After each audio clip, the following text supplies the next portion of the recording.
Assalamualaikum warahmatullahi wabarakatuh. Nama saya Salah binti Manasir dan rakan sekumpulan saya iaitu Yasmin Aisyah, Susazwani dan Nur Sarah. Kami akan membentangkan tajuk ventilasi pernafasan. Apa itu ventilasi pernafasan? Pernafasan iaitu melibatkan dua gas utama badan iaitu gas oksigen dan gas karbon dioksida. Selain itu, pernafasan atau ventilasi juga merupakan pergerakan autonomik yang dikawal oleh medula oblongata. Assalamualaikum warahmatullahi wabarakatuh.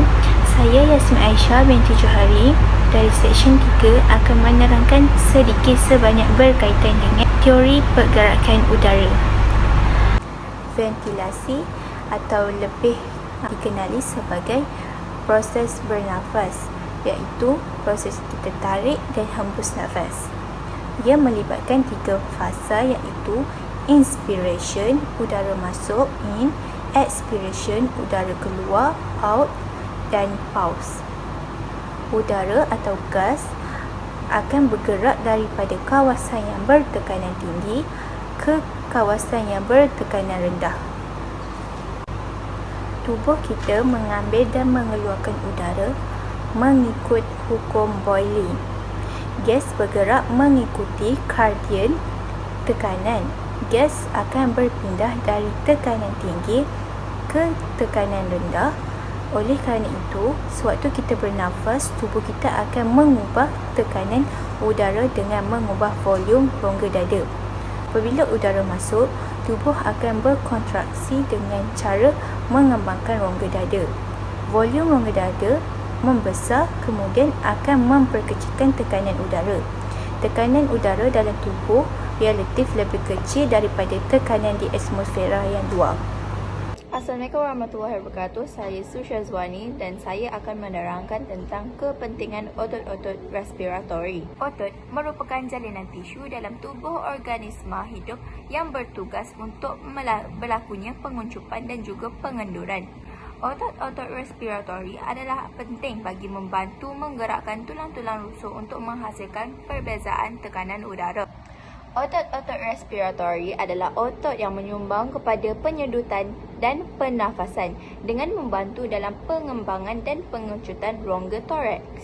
Otot-otot ini berfungsi semasa berlakunya penarikan nafas dan juga penghembusan nafas. Keanjalan otot respiratori adalah penting untuk kesihatan sistem pernafasan untuk memaksimumkan keupayaan fungsinya. Antara otot-otot yang terlibat dalam proses respirasi adalah diafragma dan juga otot intercostal, iaitu otot intercostal external dan juga otot intercostal internal. Bagi otot diafragma, otot ini berbentuk kubah di bahagian bawah kaviti toraks. Ianya juga terletak di bawah paru-paru dan jantung. Diafragma adalah otot utama yang bertanggungjawab dalam pernafasan. Seterusnya, otot intercostal. Otot-otot ini melekat di antara tulang rusuk dan penting dalam memanipulasi kelebaran sangkar rusuk. Bagi otot external intercostal adalah paling penting dalam proses pernafasan. Assalamualaikum warahmatullahi wabarakatuh. Nama saya Nur Sarah binti Abdullah. Saya pula akan menerangkan tentang perubahan paru-paru semasa ventilasi. Semasa menarik nafas, tisu paru-paru mengembang disebabkan kekurangan tekanan udara dalam alveolus. Udara yang disedut kaya dengan oksigen yang akan memenuhi ruangan alveolus. Seterusnya akan menjadikan paru-paru mengembang. Kapilari dipenuhi dengan karbon dioksida manakala udara dipenuhi dengan oksigen. Molekul-molekul ini akan bergerak ke tempat yang mempunyai kepekatan yang lebih rendah daripadanya. Manakala karbon dioksida pula akan dihembuskan, di mana rongga dada akan menjadi kecil, seterusnya memaksa paru-paru menjadi mampat. Seterusnya, mekanisme tarik dan hembus nafas. Mekanisme tarik dan hembus nafas merupakan satu proses di mana paru-paru mengembang untuk menyedut udara dan menguncup untuk mengeluarkan udara.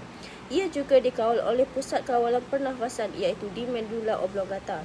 Mekanisme pernafasan terbahagi kepada 3 iaitu inspiration ataupun tarik nafas, expiration atau hembus nafas dan pause iaitu rehat melalui tindakan diafragma dan otot intercostal.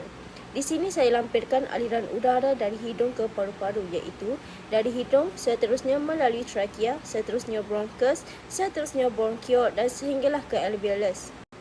Semasa tarik nafas, otot interkostal luar mengecut dan otot interkostal dalam pula mengendur. Manakala tulang rusuk bergerak ke atas dan keluar, diafragma mengecut dan menjadi rata, isi padu rongga toraks akan bertambah dan tekanan udara di dalamnya berkurang. Maka tekanan atmosfera yang tinggi di luar menolak udara masuk ke dalam paru-paru. Di situlah pertukaran gas berlaku di dalam alveolus. Manakala semasa menghembus nafas, otot interkostal luar mengendur dan otot interkostal dalam pula mengecut. Tulang rusuk bergerak ke bawah dan ke dalam. Diafragma mengendur dan melengkung ke atas iaitu berbentuk kubang. Isi padu rongga toraks pula berkurang dan tekanan udara di dalam bertambah. Tekanan atmosfera yang tinggi di dalam toraks menolak udara keluar daripada paru-paru. Manakala pos pula ialah berehat seketika di antara kitaran pernafasan yang seterusnya. Bagi kadar ventilasi pula, kadar ventilasi boleh berubah sekiranya berlaku sebarang aktiviti. Terdapat perbezaan di antara bayi, kanak-kanak dan juga dewasa pada kadar ventilasi. Bagi bayi, kadar ventilasi adalah di antara 35 hingga 40 per minit. Bagi kanak-kanak pula, kadar ventilasi di antara 20 hingga 30 per minit. Akhir sekali, dewasa mempunyai kadar ventilasi di antara 12 hingga 20 per minit. Selanjutnya adalah contoh-contoh masalah yang mengganggu aktiviti ventilasi iaitu emfisema dan asma. Apa itu emfisema? Emfisema merupakan sejenis penyakit yang menyebabkan paru-paru kronik iaitu Chronic Obstructive Pulmonary Disease (COPD). Hal ini disebabkan pendedahan kepada bahan toksik atau pendedahan kepada asap tembakau dalam jangka masa yang panjang.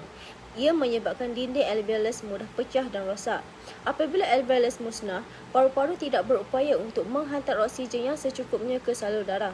Paru-paru turut juga kehilangan keanjalannya yang menyebabkan pesakit sukar untuk menghembus nafas. Udara yang terperangkap di dalam paru-paru kerana tub bronkiol mungkin rosak. Apabila diserang emfisema, badan terasa semput dan terasa mengas semasa bernafas. Seterusnya, batuk serta menghasilkan kahak yang kronik, manakala dada pula mengalami sakit yang berulang. Seterusnya, mata dan kulit menjadi kekuningan iaitu jaundice. Selain itu, bahagian abdomen dan kaki membengkak. Keupayaan bersenam menurun menyebabkan penyakit asma dan alergi yang berpanjangan.